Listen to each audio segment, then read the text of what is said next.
Dende as 9 desta mañá está en marcha o cribado masivo do Concello de Vilanova. Por estas carpas instaladas na contorna do pabillón municipal deberían pasar máis de 1.700 veciños de entre 50 e 64 anos. O obxectivo, detectar asintomáticos para frear unha posible transmisión do virus. O que intentamos localizar con esta cantidade bastante importante de probas é o máximo de xente que pode estar contaxiada e que non derivase en síntomas, e telos localizados e poder ter sobre todo controlados esos núcleos familiares que é onde se está a producir a día de hoxe o máximo de contagios.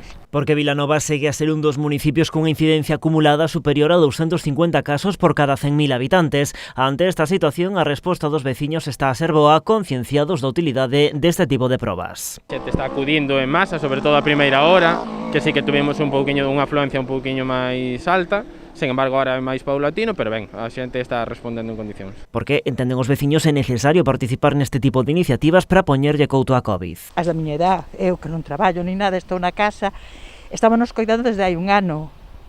Nin fomos a bares aínda, ni nada, porque me dá un pouco de... Como teño algo de riesgo tamén, non vamos. E digo, eu non creo que este, pero nunca se sabe.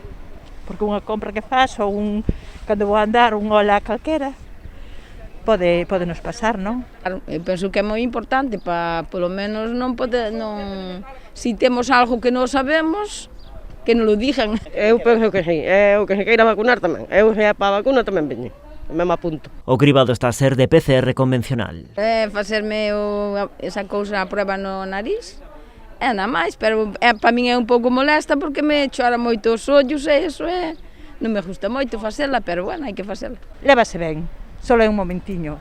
Ben, é un pouco desagradable na nariz, pero bueno, non pasa nada. O cribado vaise prolongar ata o vindeiro venres, os resultados negativos comunicaránse por SMS e os positivos será a través dunha chamada telefónica.